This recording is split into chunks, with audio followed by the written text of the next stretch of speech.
Hello everybody, what's up? Cedric and CJ here, CRFP commentary, and we'll be reviewing SmackDownish, Friday Night SmackDown, so we'll be going over that. But before we get into all that, we'll be getting into answering viewers. So graphic on screen, let's go ahead and read this because this is almost 11 days old, if it's not 11 days old by now, because I didn't forget and I didn't ignore, I just didn't know when I should. I figured CJ want to get in on this and not do it solo. So, all right. So Zemo, he was explaining. He said, A-Town Down is a new tag team, so they don't have enough experience compared to DIY, which he confirms is do-it-yourself. He said, and for the record, WWE has some good tag teams, but most of them are underutilized and wasted because WWE hates tag team wrestling. Okay, so it does mean do it yourself. I'll be honest with you, I think that's stupid. And the reason I think it's stupid is because for WWE to name a team do it yourself, or for them to come up with the name of do it yourself, I think it's dumb because they're not doing it for themselves. They're not doing it themselves. They're not doing it by themselves. One, they're a tag team. That cancels that out. But if you want to say in a tag team sense, we're going to do it ourselves, then that means you don't go to the upper crust people to gain title shots, to ask for favors, to complain about anything. You do it yourself. You see what I'm saying? I see it. So, yeah, they're a walking contradiction or a walking lie, almost synonymous.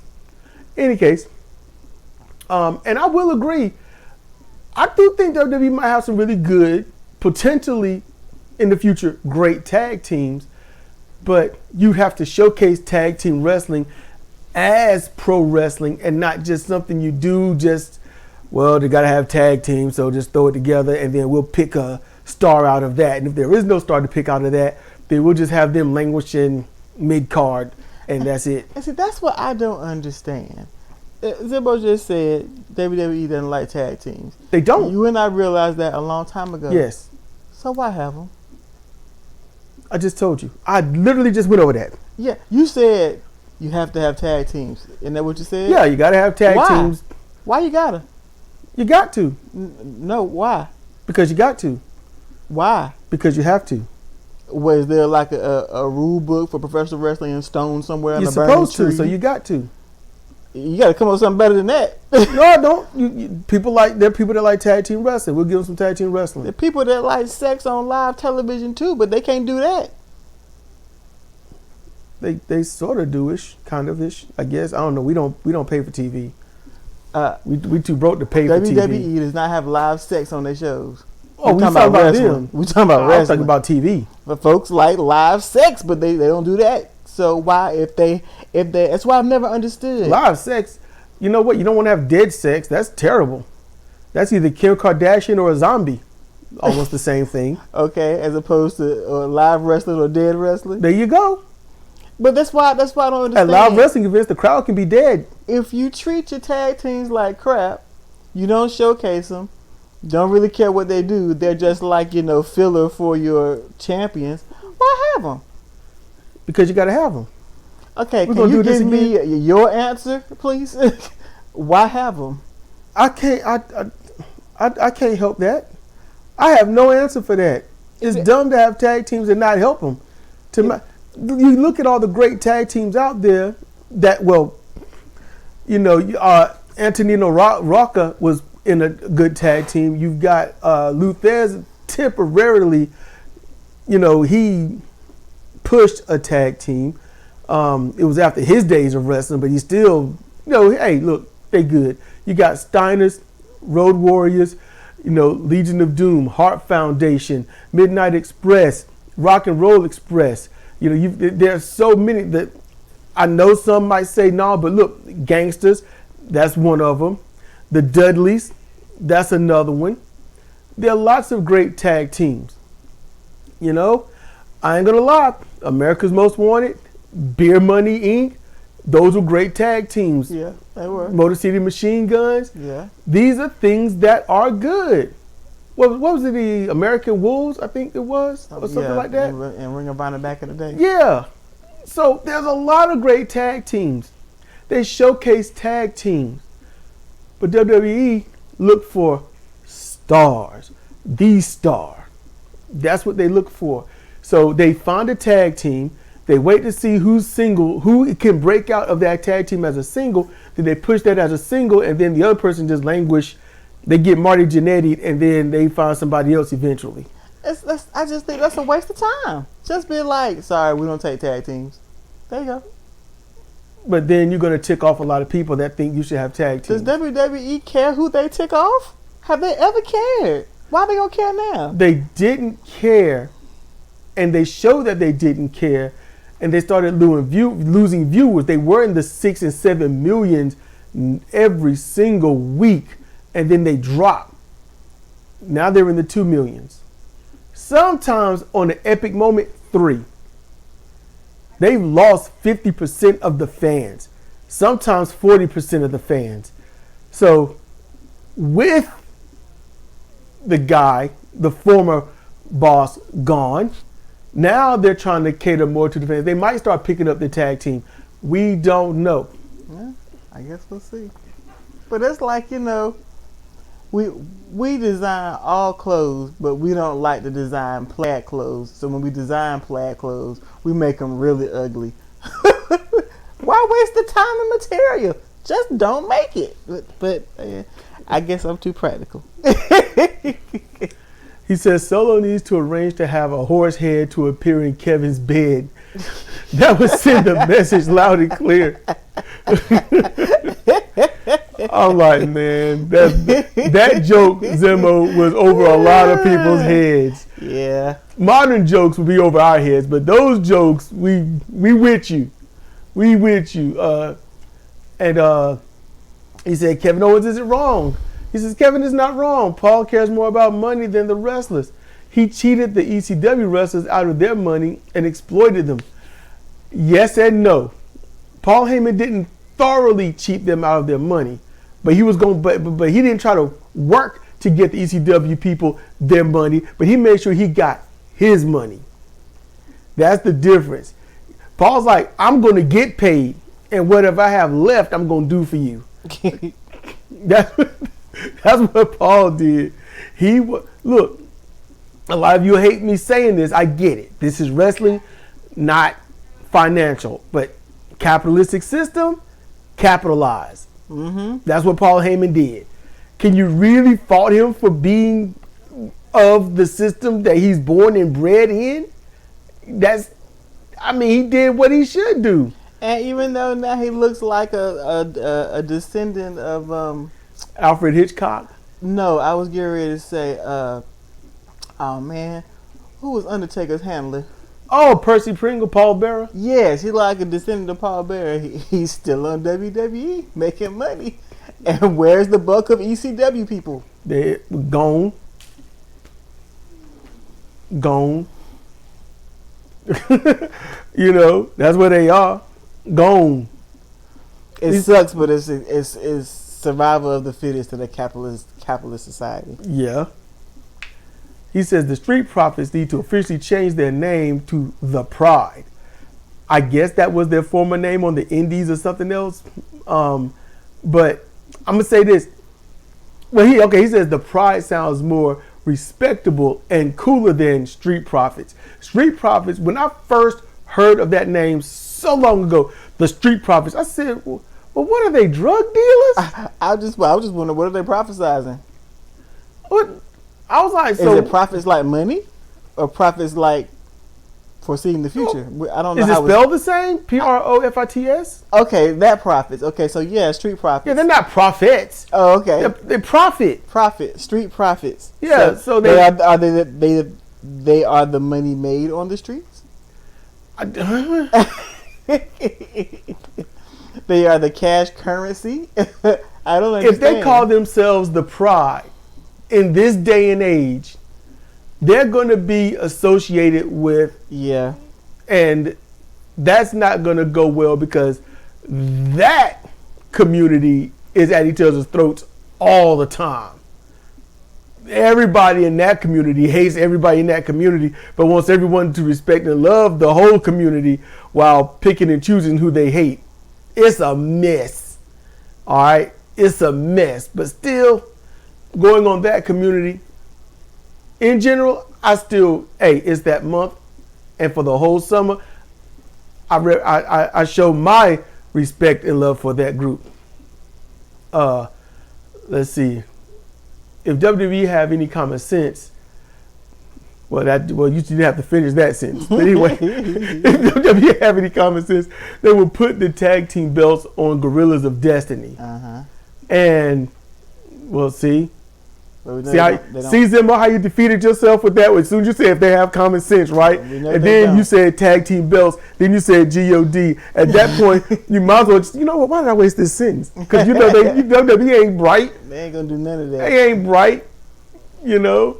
And besides, check this out, Zimbo, and everyone else listening. WWE will put the tag belts on GOD, or respectfully, right now they call themselves the Bloodline. All right. So they put the belts on them. All right. Then what? Because they won't have any challenges, and anyone that does challenge them, they're gonna look like a joke. You know, Zimbo. You know, GOD. If GOD is allowed to wrestle the way we know they can, ain't nobody that can touch them. No one can be. Especially in the WWE. They can't. You could have put Triple H and Shawn in their initial DX days against GOD, and GOD is crush them. Literally, you know that. Tag team expertise, straight up skill. You know how GOD get down. There's no way Shawn and Triple H would be able to beat them. And besides, back then Triple H just blew out his quad anyway. I was thinking the same thing. There you go. You know, I think Zimbo and we are too much on the same page with GOD being seen as just epic greatness in WWE. It's just Kevin Owens is more than a mid-card guy, or at least he would be if WWE booked him more consistently. I do think he should move on from the Bloodline because he has been feuding with them since 2020. That's a long time. I'll say this. You can't respect it until hindsight. So let's pre-hindsight this using the past. In the past, I have watched people in that ring that I found boring. I've seen feuds that I thought were meaningless. And then 15, 20 some years later, I hear others talk about that feud or talk about how that person wrestled. And then I think, man, I was just young and dumb. I didn't even know. And I feel a little bad about that. I usually do. So what I try to do is see the awesome in somebody before I write them off. Carmelo Hayes, I tried to see the awesome in Carmelo Hayes, and I can see the potential and the promise. It's just, even if Carmelo Hayes knew what to do and how to do it, that company won't let him. They will not let him. He is, how can I say, future cannon fodder for champions. He will talk his talk, walk his walk best that he can. He will challenge. He will get beat just so someone that is higher than him can run in and then be like, I'm the real heel or babyface, depending upon. That's how I see that going down. But Owens, Bloodline, that's a feud. That's a feud. It's been going on now for years. Okay? You look back one day and say, okay, I wish they had ended it, but they built such a legacy feuding. I can see the promise. Kevin Owens is the mainstay guy that's never going to give up the fight, always in it. And then you can bring people in to help him and others to leave, just like Sami Zayn. So just try to see it as that long-term, almost family rivalry thing, if you can. Okay, let me just interject 1 second. Cause I'm done. But you know I haven't seen any of this. So if I'm hearing correctly, Kevin Owens yes, has been feuding with the Bloodline since 2020. Yes. With him alone, did he have compatriots? He's had compatriots here and there, on and off, yada yada. Okay. To what end? I mean, because Roman just lost the belt, so it obviously won't for that. No, they nope. Is Kevin? I'm gonna tell y'all this. Kevin is a placeholder. That's what he is. He is helping keeping the bloodline relevant. If they said, okay, Kevin Owens, you're done with the bloodline, going to somebody else, right? One, there's nobody else to really feud with, and then the bloodline they're gonna have to do what? As heels, the bad guys, are gonna have to find somebody to fight, and that's gonna make them look weak. Like Minoru Suzuki, I challenge you for my belt. He could get away with it, one, because we were just enjoying him and whatnot. But the bloodline, 2 new recruits, and someone that no one likes or respects, managed by someone that everybody loves and loves to hate. That's what that group is right now. It would work. It depends on how they do it. And can you give this is how they should do it, or you just saying depending on how they do it? I mean, okay, if you go out there, let's say Kevin Owens goes the way of the dodo, he's not feuding with him anymore, and you go out there and say, we're looking for someone to challenge, okay, you look stupid. Okay?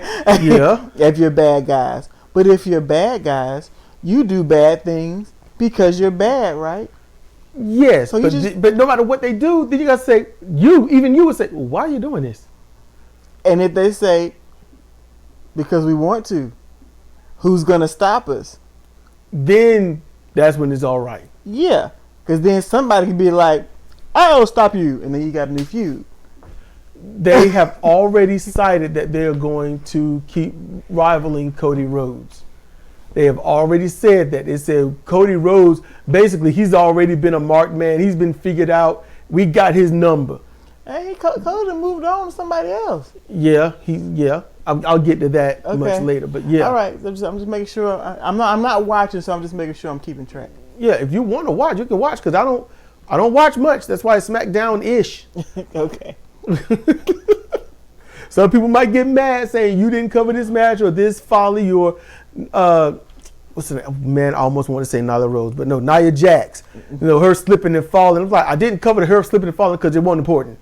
It's not important. It's not pushing the storyline. It's not building up anyone. All it's doing is making a bad wrestler look worse. Her slipping and falling. And basically kick them while they down and then spit on them. She did that by herself. WWE is already kicking her while she's down.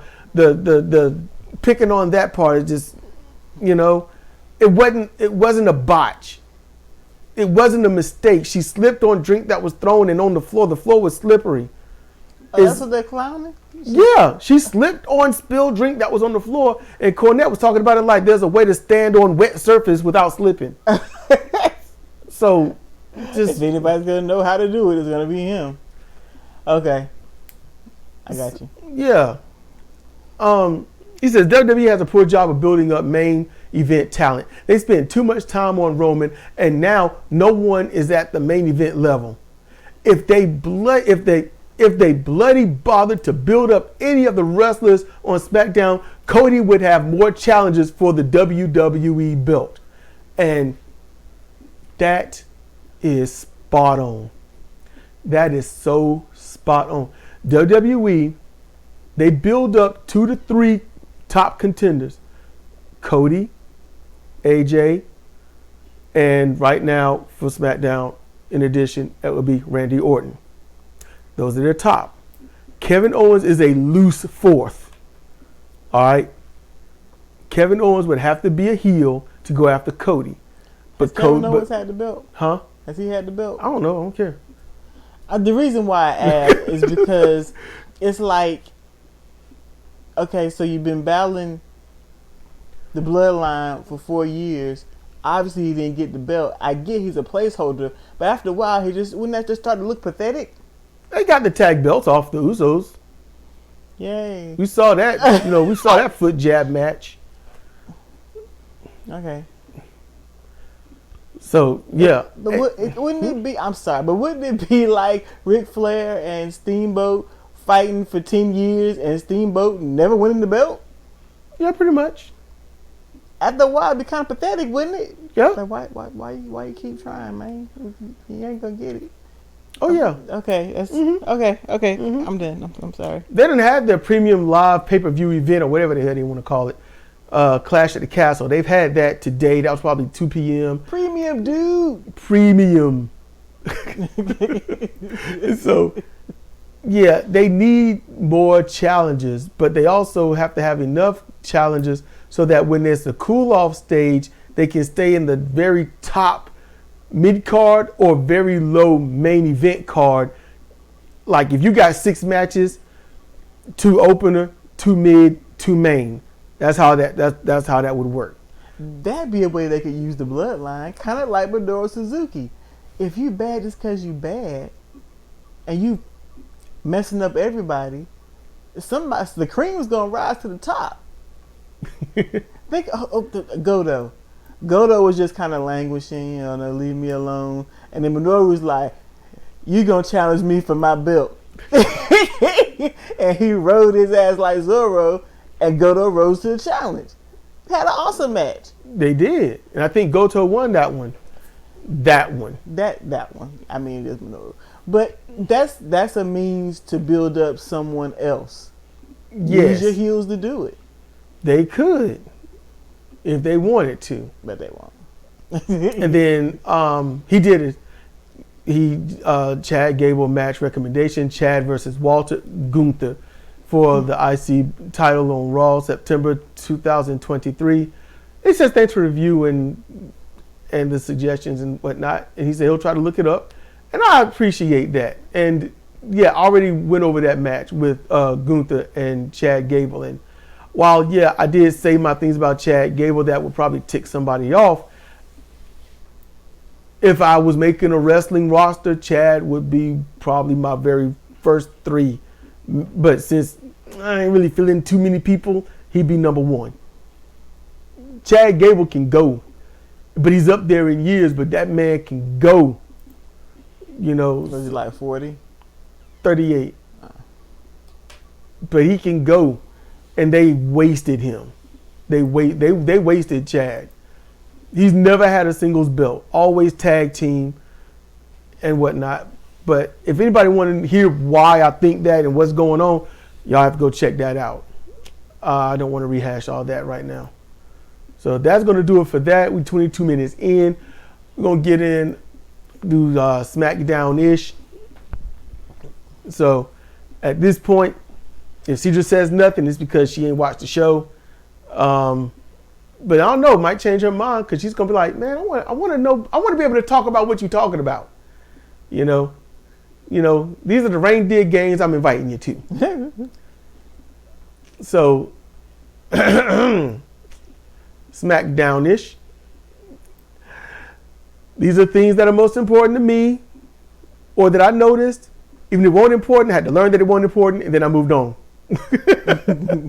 So it's SmackDown-ish, So Street Profits sing about having Kevin Owens back in the main event.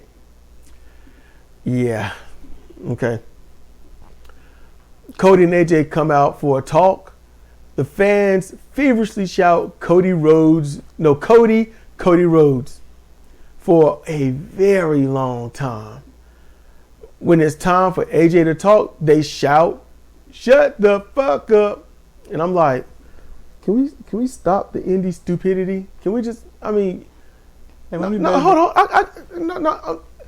The fans chant this, and you don't want to lambaste the fans, but just come on now. People out there that hear me. If you are one of the people that's shouting, "Shut up," to a wrestler, what if they just looked at you and just put the mic down and walked off? What would you shout then? You got what you wanted. Yeah. It's like, "Hey, Cody, let me tell you something. Shut the fuck up." He just look around. Fine. Drop it and walk off. You would all cheer. You laugh. And then after about the second time of that happening, They come out, they grab the mic, look at you, and leave, or they just stop coming out. It's not coming out. So that means whoever the champion is or who's got beef come out, be like, get out here. We're going to settle this right now. I ain't coming out there. They're going to tell me to shut up, and then it ends. And now you don't get no more beef. No more beef. Well, I mean, now your star, who you can't wait to hear from, got to come out and talk trash on somebody that you're never going to hear from. Never going to see you unless they. And at that point, the babyface is going to look like the heel. Because now the babyface come out, it's like, I don't like what you did. What they do? I don't know. They never spoke. They never spoke, so we don't know. Are you mad at what he said or what he did? Well, he hit me in the back. It's okay. You come out, you talking trash, person get in the ring, attack him from behind, beat on him, say nothing, and leave. They never talk. You never get your 45-minute segments of talking. Well, that'll be fine with me. Go ahead and fight, man. We get this over quick. I'm just saying. Folks got to go to work tomorrow. And then it'll be like maybe, 2-3 weeks of that? And then everyone's going to be complaining about what? It's like, man, no one ever talks anymore. Oh, I wonder why. So y'all be careful what you be chanting, because eventually they might give it to you just to mess with you. I think they all want to be as good as the French, but they lack creativity. No, this is indie. This predates that. Yes, they lack creativity, so they fall back into the well of tricks. That's all they got. AJ Likes in the Cody said, hey, you quit WWE. Mm-hmm. Then you quit New Japan Pro Wrestling. Mm-hmm. Then you quit Ring of Honor. Mm-hmm. Then you started a company and quit that too. The fans began chanting again, thus delaying the segment.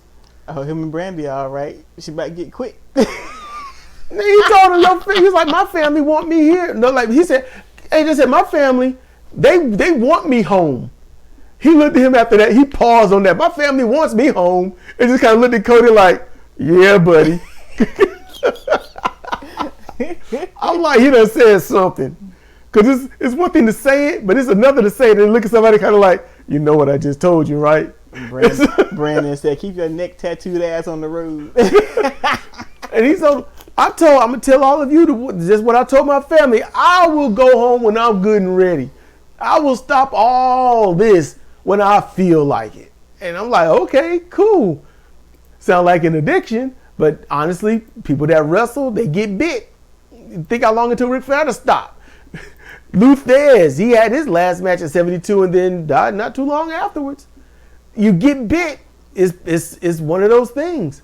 But yeah, the fans delayed the segment. And then Cody claims that, like, I never quit.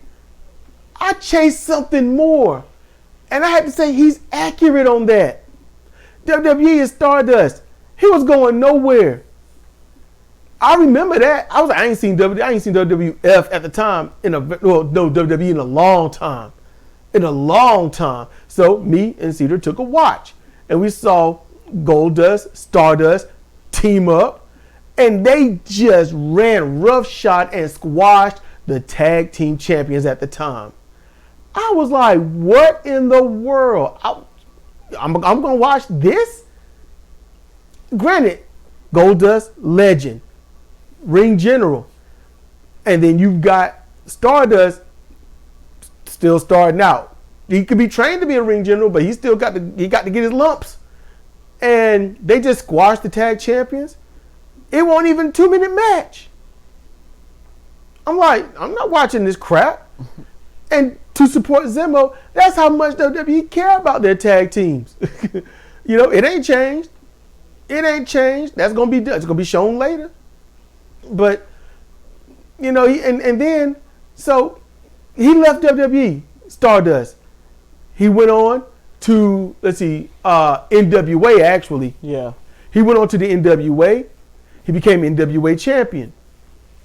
He found himself in the NWA. He became Cody Rhodes in the NWA. And then he went to New Japan Pro Wrestling trying to take over Bullet Club from Kenny Omega. Allegedly, he did say, but I don't know how true it was, that Vince McMahon sent him to New Japan to destroy Bullet Club. Since Bullet Club the Tongans, Gorillas of Destiny, was not going to stop doing the Too Sweet sign. They ignored that cease and desist letter. They didn't care, and Tama Tonga let you know. He said in the press conference, "I don't give a fuck," and he held it up. Then I was like, "Okay." And then he showed in the camera during, at the beginning and the end of the event. You think I give a shit because nobody else is doing it? Mm-hmm. And he put it up right in the camera and dapped the camera with it. Tama Tonga was like, "I don't give a damn." I don't give a damn. He didn't give a fuck. It was great. Not one, not two, not three. It was great. So then he says he quit Ring of Honor. I don't remember him in Ring of Honor at all. Maybe we couldn't get it. Maybe we couldn't. Maybe we just ignored it. I don't know. But I do. You remember him? What was he doing in Ring of Honor? I don't remember. He was doing a lot of talking. That's all it was then. I remember being annoyed. He wrestled some, but he was being a bad guy, and he did too much talking. I was like, shut up and wrestle. I remember that. It was like that, huh? It was like that. I'm glad I put that out of my memory then. And then it says he started a company, which would be AEW, and he quit that too. You know why he quit AEW? He quit AEW to make less money in WWE. Why would he quit AEW? Because AEW was treating him like trash. He didn't quit. He went to better things. So he's accurate with what he's saying. Yeah, but he knew he was teaming up with the Lunatics when he started. He was teaming up with the Young Bucks. He had hope that everybody would have their own thing. Young Bucks do their tag team and do it the way they want. Cody has his singles and do it the way he wants. Kenny Omega has his indie whatever crap that he ever wants to do, and that's it. You've got every style possible. You got your tag team, you got your high level singles, and you've got your indie level singles. You have all of that.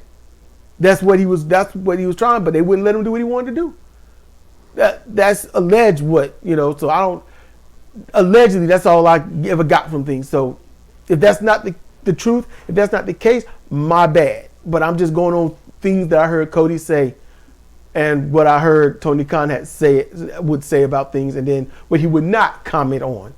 So then Cody points out that if anyone quit, it was AJ, who had to come back as Mark Henry for a night just to get a title shot. And I was like, well, y'all listening to Jim Cornette like that? Probably. But I remember when Mark Henry was going to retire, and I was like, I remember he got me because I felt bad. I was like, he must have a bad injury or something horrible must be happening, because he was sad. He was looking bad in the ring. And then he jacked dude up. I can't remember who it was, but he messed him up, World's Strongest Slam, and was like, gotcha, bruh. And I was like, oh my goodness. I was like, you can only do it once. And so Cody pulled that out, and I listened to Jim Cornette and Brian Last pull that out, talked about Mark Henry's pink suit. And he's like, no, it's salmon. I was like, maybe they heard it too. And Cody just used it. But AJ cut a great promo site, and he'll do whatever it takes to break Cody. He pointed out that he, wrestled that match against Roman Reigns with the torn pec and how messed up that was. He's like, I know it's going to take a lot to make you say I quit, but you can trust and believe that I'm going to go every distance that I have to make you say those words and defeat you. It got to the point where AJ won't talking about winning that belt just to beat Cody. That's what he was going through. So will this be a DQ, a no DQ match? Will it be a anything goes match? Who knows? But we just know it's an I quit match. And then commentary tells everyone to look at AJ's eyes. Okay. There you go. So backstage, what? What? Look at his eyes. Look at AJ's eyes. I'm like, the man's got eyes. If he didn't, he wouldn't be in that ring. I just get tired of that crap. That's all. I know what they're saying. I just get tired of it. Look at the man's eyes. You can tell how serious he is. Okay, yeah. Mm-hmm. If he looked like he was playing a game, he wouldn't be in WWE because he'd be giving up the game like the Young Bucks and Omega. Don't look at his eyes. Look at his hands. He might have a knife. Yep. Look at his eyes. Oh, why that dude leaning over? He got stabbed. He got stabbed. He was too busy looking at his damn eyes. Oh, you look at my eyes long enough, you're going to make me feel weird. He should be looking what his hands were doing. So backstage, the infamous right hand, that's what I'm going to call that team because I just feel like messing with it right now. The Gorillas of Destiny, the right hand man, and the infamous. Oh. So the infamous right hand I'm just having a little fun, okay? So the infamous right hand, they attacked the Street Profits. You know, that sounds like a porn setup. But, and I said, I guess they weren't too happy with their singing either. Because they whooped that ass and then walked off like nothing happened. And then Kevin Owens come in all like, oh my goodness, what has happened to these men? Yeah, Kevin Owens showed up like he pulled up and the house is already burnt to the ground. Oh, you did come in at that point, didn't you? Yeah, it's like, it's burnt already. Ain't nothing you can do. Don't be upset about it. It's done. They try to hold him back. Hold him back for what? He couldn't even see nobody. Don't let him go to the people he can't see. They was holding him back. I'm like... No, don't attack the people that's not there. That's a terrible situation. And the camera angle was perfect because they just, they smooth, chilling, walking away. They walked off like they just left the restaurant. A damn good meal. And he's fighting to get to who? Them Cheddar Bay biscuits was all right. Yeah, we never going back to Red Lobster anyway. Yeah. So LA Knight, he chills in Logan Paul's home in a pool, and that really led to nothing. Paul's like, get out my pool, and he gets out and he's like, I came here trying to have fun, but I'll see you Clash at the Castle, bring your US belt with you. And all right, and Carmelo Hayes, he tries to cut a heel promo with no direction. So all right, so then all this, he says the main event will be 1-on-1 to Solo, and if anyone joins him, they will all be suspended. Heyman tells Solo that if he loses this match, then his new recruits, who don't respect anything, won't respect him as leader. And Solo says, nah, wise man, if I lose this match, then I'm coming after you. So, okay. Because, Heyman's like, you lose, they gonna mess you up. It's like, no, I lose, it's you. That don't make no damn sense. Yeah, nothing about this makes sense when it comes to Okay, so Solo. it's not just me. Okay, if I lose this match, I'm going to come after you, bald man, who don't wrestle because it's your fault. I see what he's doing, and I like what he's doing, but on the surface, we're practical. It's like, look, this man is knowledgeable. He's the wise man. Why are you going to beat up the wise man? The one that can guide you, help you, tell you what to do, keep you out of trouble. You don't jack up the concierge. No, you don't. No, you mess up the people trying to get to the concierge. Exactly. I'm gonna have to watch some more of this Bloodline stuff with you because Solo, he don't convince me. You didn't convince me. Try harder. He don't convince me. He seems like he's trying to be scary, and I'm like, yeah, he don't. Solo has some of the posture, but he doesn't have the aura. I've been around people that can't wait to eat your lunch. I've been threatened by people that are trying to take my dinner. I'm telling you, he don't have that. Solo Sikoa is somebody that if he was around me and he had that look, I'd be like, you need to get off me, man. I would just say that. It wouldn't be silence like, I need to get out of here. I'd be like, you need to get off me, man. He don't have it. He don't. It's... Roman Reigns didn't have it, but you could take him serious. Solo Sikoa's his whole wrestling career in WWE had basically been losses. So, yeah. Roman didn't have it either. It wasn't menacing in the slightest. It's like, okay, I can tell you're a tough guy. You can probably fight, throw hands like crazy, probably whoop me into the ground. You just don't look it. You look like you can fight and that your toes are well manicured. That's how Roman Reigns looks. That's the secret. And I wrote, seeing that Sikoa's win-loss record is not so well, Heyman would do well to just leave and hide in a cave somewhere. So we get to the main event, Solo Sikoa versus Kevin Owens. And I had to note, seeing that Solo cost his team a win via a DQ from a chair shot, I see this ending about the same. That's what I wrote. I think it was like, I wrote that after the first commercial break of this match. So, okay. These guys are of equal size, Kevin Owens and Solo Sikoa. They're equal size, so the match can be as it is without too much of a complaint. So it's an even back and forth match. Okay, that's fine. No issues there. I wasn't fond of the many foot jabs. Sikoa survives a frog splash from the apron, a swanton bomb, a diving frog splash, and then Owens survives multiple spinning sambo slams. Yep, it's not for a title, everybody. They can't do too many other moves because they don't know what else pro wrestling they can do. I guess. I don't know. No side headlocks, no headlocks, not too many body slams, not too many arm drags, elbows, trips, falls, throws, nothing. Just, all right, we do signature moves because that's all we got. It's 2K, y'all. It's 2K24. So then a stunner put Solo on his back. And on the two count, Heyman put Solo foot on the ropes. The crowd was upset. And Heyman's like, I'm saving my neck. What's wrong with you? And Owens go after Heyman. He's like, I didn't do anything. Heyman just cowers. Heyman cowers like a damn beaten wife. So Sikoa, he goes after Owens, beats him and gets the Samoan Spike on him. Which, hold on, he gets the Samoan Spike that stuns him. On the floor, Samoan Spike, pack up, and Owens is just rocked like he got hit with a punch. So that's terrible. And then they get into the ring. Solo spikes him while he's kneeling and gets the 3 count. So the infamous right-hand men charge the ring and beat on Owens. And the music plays.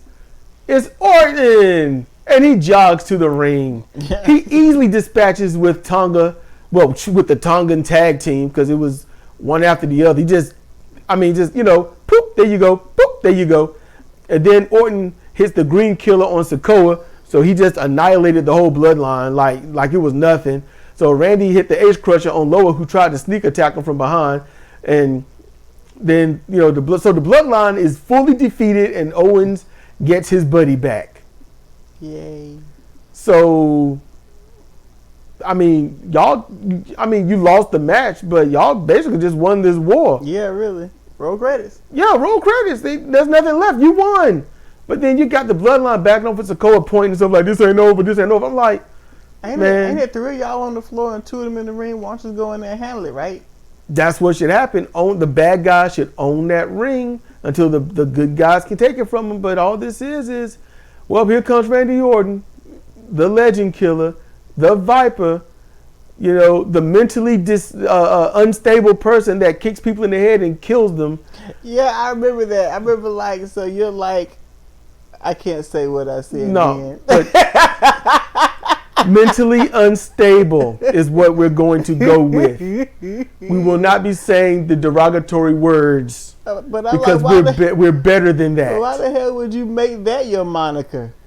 I don't know, but he's the mentally challenged Viper legend killing person that is now the legend, and he can't be beat unless it's Gunther so that he can go into other things.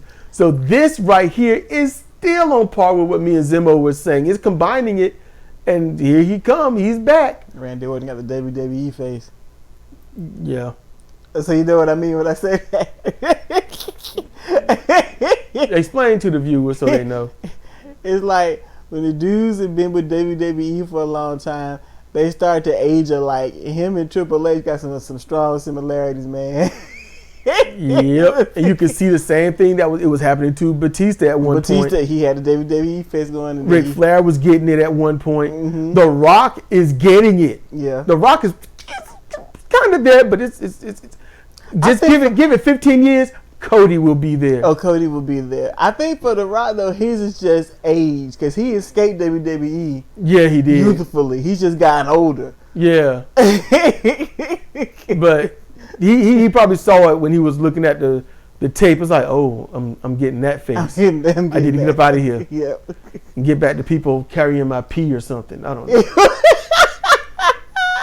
Look, everybody, before we get up out of here, I'm gonna say one thing about this whole Rock and peeing in bottles and having other people getting rid of it and showing up 8 hours late to a movie shoot and all this other stuff. I just want you to know he did the bloodline thing. He's the mega heel, the final boss, and as soon as he's off TV and he's going to shoot another movie, all of this press come out. It's planned I don't think any of it's real. And if it turns out to be real, we still got bills to pay. It ain't helping. So I don't care. But I'm just saying, I don't think it's real because it came out when it came out. Just he's trying to keep his heel status so that everyone can hate him. So when he comes back, he's still hated. That pee thing is gross, man. Pee in a bottle, someone throws it out. Yada yada. Throw out your old pee. I don't know. It's just a bunch. It's gross. It's reported, like Ryan Reynolds was saying it and all this, like, yeah, he pissed me off being late, being a jerk, yada, yada, yada. But he could have said that years ago when it was happening. What was it, the rundown or something like that? And then, no, not the rundown. No one rundown, but I don't know what the hell they Red Notice. I think was Red Notice. Okay, yeah, they were in that together. Yep. So he could have said it then. The dude from the rundown, I forgot who it was, but he could have said it. So many things that could have been said at so many times, and now it comes out. So just think about that, everybody. So that's gonna do it. This has been Cedric Procedure for CRWC commentary on Friday Night SmackDown-ish. And with that, I want y'all to be cool, be chill, be safe, and we will get to Zimbo's other comments probably after this because we didn't want to mix AEW with this. So with that, we'll see you next time.